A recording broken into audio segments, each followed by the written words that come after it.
Hello, my most amazing artists. Today we're going to create water lily ponds inspired by Claude Monet.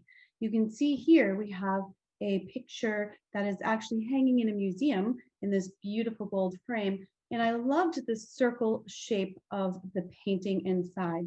Look at this beautiful pond and water lilies done by Impressionist artist Claude Monet. So here's how we're going to create the similar type of artwork. You will need crayons or markers. You can always use watercolor paints if you have them at home as well. A paper circle or paper plate, either one will work just fine. I'm going to use some white paper scraps that will probably be left over right from the very paper I'm using today, a pair of scissors, and a glue stick. All right, so let's get started. So I found a paper plate and I like to use this as my tracer, or if you want to, you can use this as the canvas for your art piece today. What I mean by that is that you can actually color right on your paper plate. Be sure to check which side you are working on because this side has a shiny and kind of slippery surface. You don't want to color on that, it won't stick. You need to turn it over and use the rough side of your paper plate, and you'll be able to see your crayons and markers will work much better on this side. So if you were deciding to use your paper plate as your canvas today, we're going to create this into a pond. So you can use your blue crayon. I like to use the sides of my crayons, and you can just fill in your entire plate with blues and greens. And you can see I used my markers here, I used my crayons here, and I even used a bit of watercolor paint. It dries very quickly, so it's a great option if you want to fill in lots of color fast. And look how beautiful all those colors look.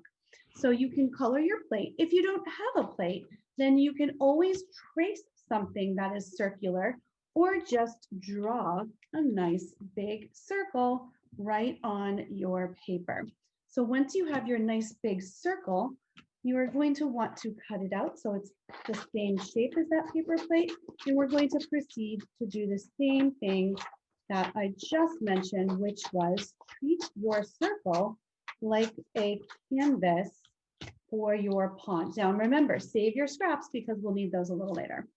Okay, so here, if I have my paper, I'm going to create my water. I can make all kinds of designs using all different types of blue. So I have some blue markers, I have some blue crayons. I'm gonna make some waves here in my pond. Maybe there's a boat going by creating some ripples. Or maybe I'm just gonna color in. Now I'm not coloring in all my white spaces yet. I'm just getting a variety of colors and shades on my paper, but I will want to eventually fill all of those little spots in. I'm just trying to get a lot of different colors on here. You can see a lot of different textures as well.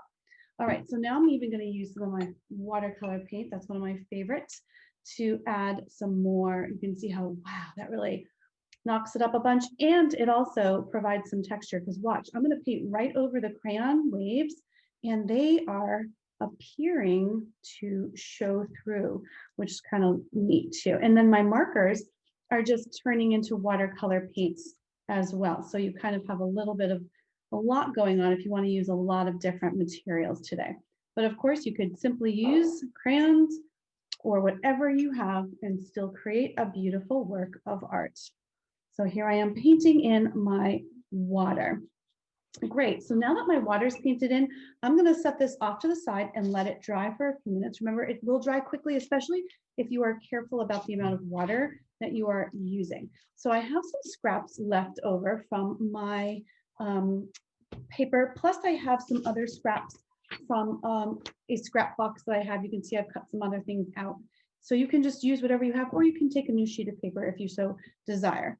Now we're going to create some lily pads. You can do one lily pad, you can do two. I'm not sure you're going to get more than 3 on there, but your lily pads are basically kind of like the letter C. I'm going to make the letter C and then a letter V, diagonal, diagonal. If you ever played the game Pac-Man, that's what it reminds me of.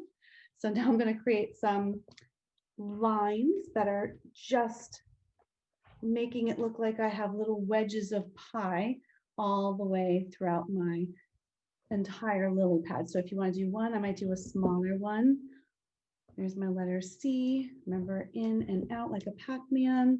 And now go ahead and add some of those lines. So you can do a couple of different things here. You can color, of course, with your crayons. I have a lot of varieties of greens. I like to switch up the different colors. If I drew with a dark crayon, I like to color with a light crayon, so forth. Or you can use markers, of course, or you could go back to using your watercolor paints. It just might take a little longer for them to dry. So I'm just going to mix up my greens here.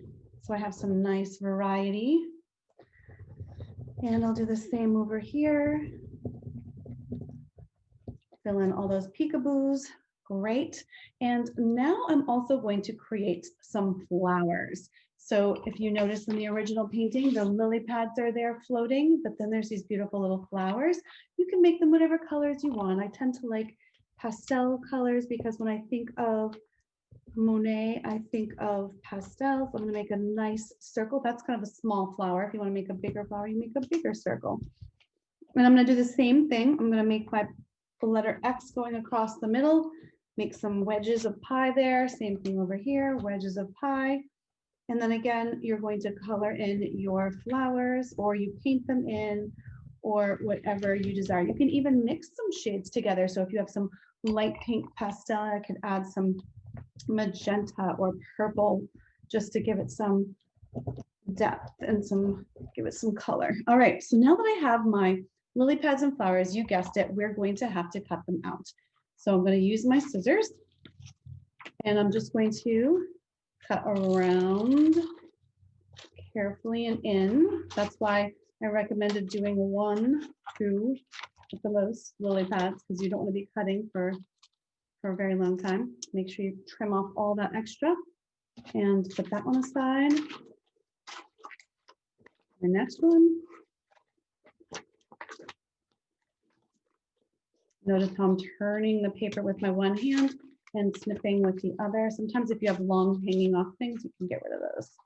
That makes it easier to cut. So I'm just going to cut here, and notice this is my steering wheel, turning it all around. Same thing over here. Now we're not quite done with the flowers, so don't put your scissors down yet. We're going to give them some petals, and I'll show you how. So remember those lines that we drew? I'm just going to snip right on those lines, not all the way across. If you snip all the way across, you're not going to have any flower left. You just want one tiny snip. Don't go through the middle. So I'm just making all my wedges of pie. So now they kind of stand up. They look three-dimensional, like little teacups. Same thing over here. Just a few snips. Remember, not too far. Save the middle. In fact, you want to leave your thumb in the middle. It will keep your middle protected. The same thing, you can kind of bend it up. Great. Now we're going to take our circle or your plate, whichever you have painted and turned into your pond. And you can see I have both here. You're simply going to put some glue on the back and attach your lily pads, a little glue on the bottom, and then you can fluff up and attach your lily pads. How sweet is that? I love it. Reminds me of Monet, and you can see how adorable it will look when you are finished. And now you have a 3D pond relief inspired by Claude Monet. Keep on creating, friends.